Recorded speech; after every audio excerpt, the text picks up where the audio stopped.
Hello, my name is Emily Beynon and today I'm going to talk about DAPHNIS and CHLOE. Ravel's DAPHNIS and CHLOE is a ballet that was commissioned by the Diaghilev company Ballet Russe, which famously also commissioned Stravinsky's Firebird, Petrushka and The Rite of Spring. And in fact, DAPHNIS and CHLOE premiered right in between those three Stravinsky ballets in 1912, the very same year as the ballet L'après-midi d'un faune appeared, although Debussy had written the music for that several years before in 1894. The whole ballet lasts about an hour, but in the concert hall today you're most likely to come across the second suite.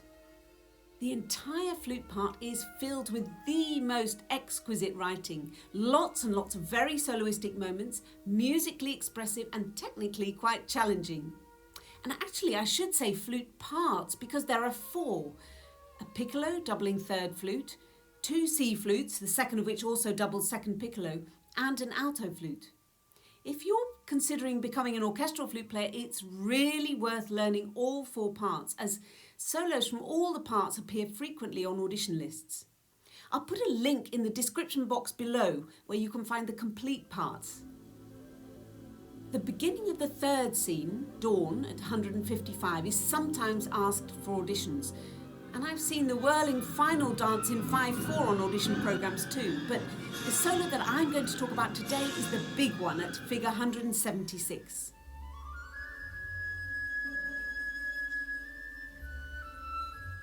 In this scene, subtitled Pantomime, we find the protagonists DAPHNIS and CHLOE miming the story of Pan and Syrinx. Now, as flute players, when we're not representing birds, then there's a good chance that we're telling the story of Pan and Syrinx. Maybe that's something I should make a video about at some point, but for the moment, there's a brief summary and reminder of the story in the description box here below. But for now, let's get down to work. The solo lasts about 1.5 minutes and is scored for a sumptuous cushion of sustained string chords with a single French horn and harps and pizzicato strings gently outlining a clear rhythmic pattern. 4-1 bluff, 4-1 bluff. So the first thing I would say is that despite, or perhaps because, this solo is all about a flexible, floating sound and a singing expressive vibrato with seduction as the driving character behind the music, it's really important to practice this with a metronome.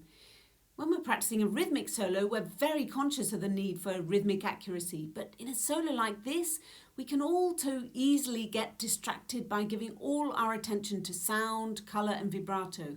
And it's such a pity to throw marks away in an audition by playing unrhythmically. Ravel marks it clearly 66 to the 8th note, or quaver.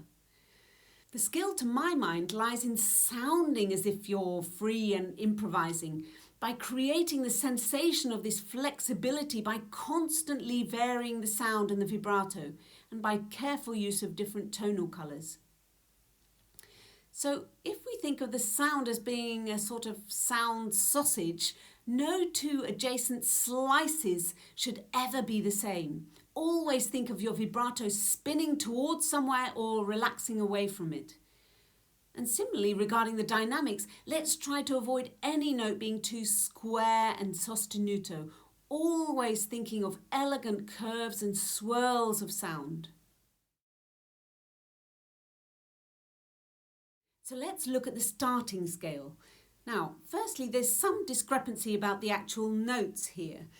In the full orchestral score, the D and E are both natural.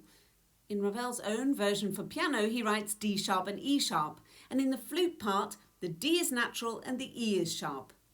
This last one is the one which is most often played and the one you will probably get in the audition, but do check carefully which version you're sent by the orchestra.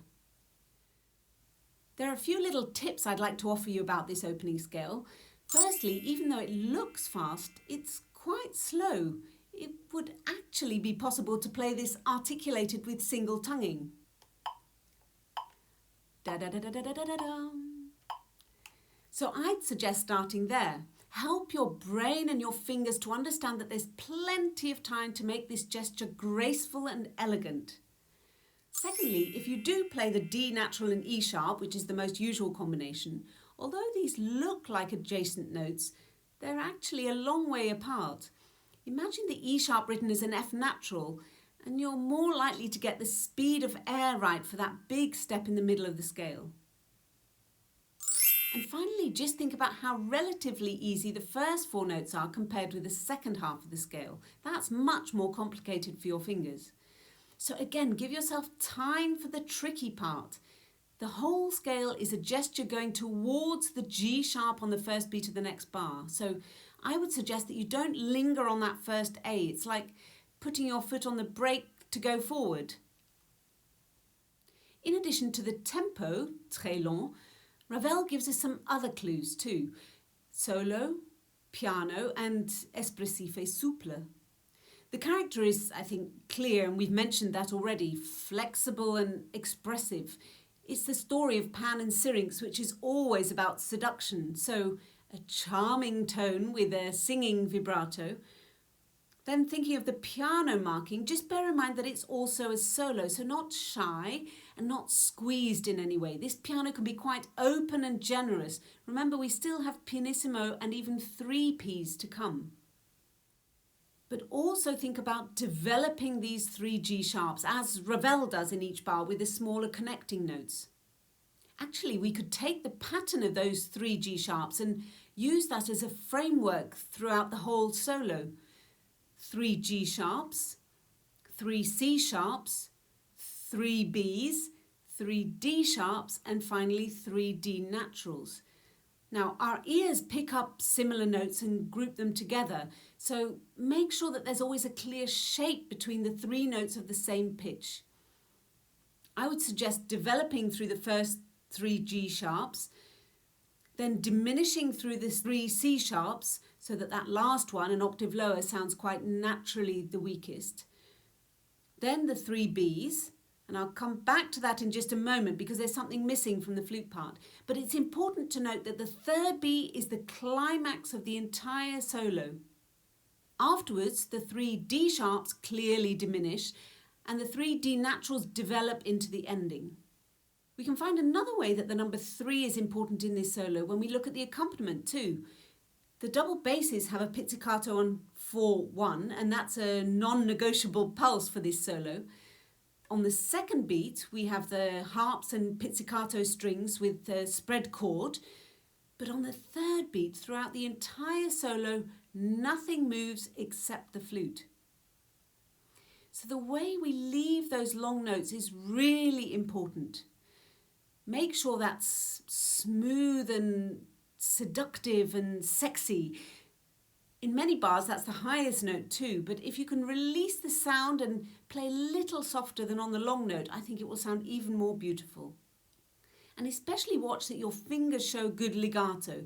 Look at that one from C sharp to D sharp, nothing closed to almost everything closed. So isolate that tricky link, practice it alone, and maybe keep your right hand 3rd and 4th finger down while you're playing the C sharp.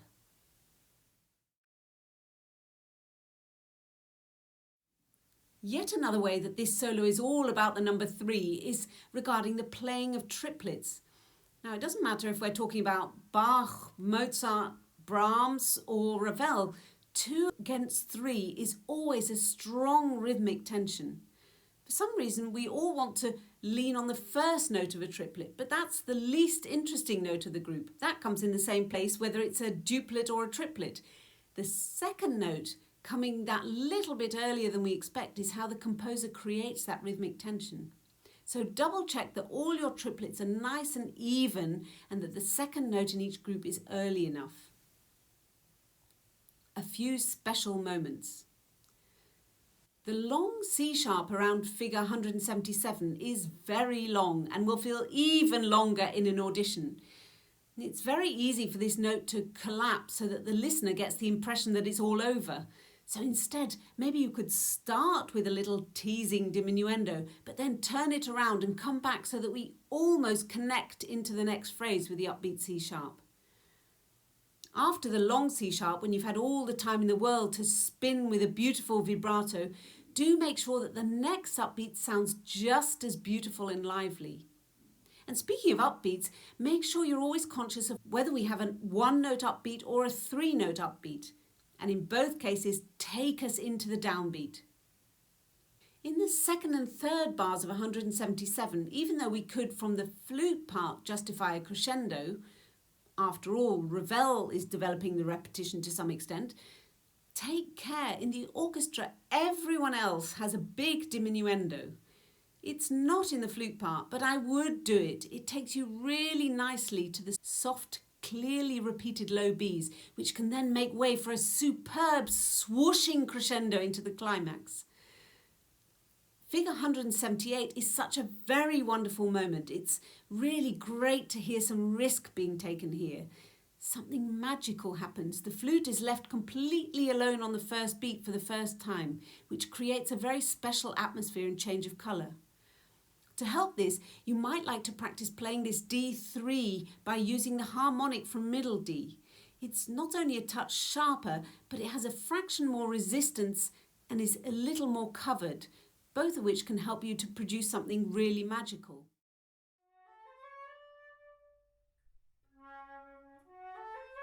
At the beginning of this solo, where in F sharp minor, we have the F sharp minor triad plus a C natural and a D natural. Then 4 bars before figure 177, the D natural goes to a D sharp, and then we have something sounding rather majorish. Then the D sharp moves higher again, and we have a relatively straightforward F sharp minor 7th. Then Ravel adds a G onto that chord at figure 177, and then we oscillate between a sort of E minor 7th, E major 7th, both with a constant pedal of C sharp and F sharp underneath.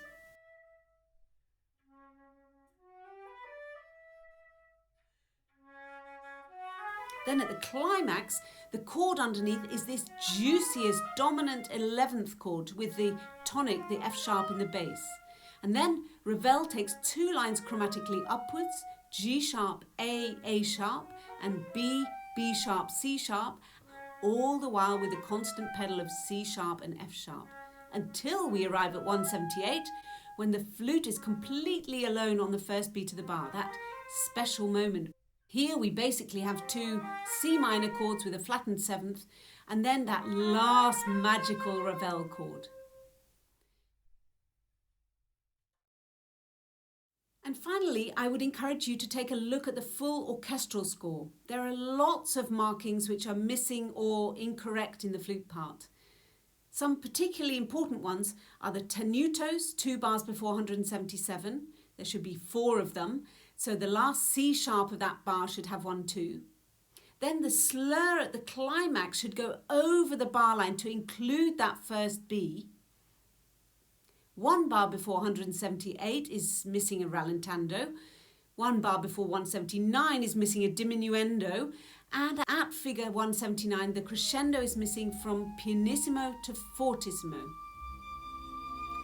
If you have any other questions about this solo, do put them in the comments section here below and I will do my best to answer them.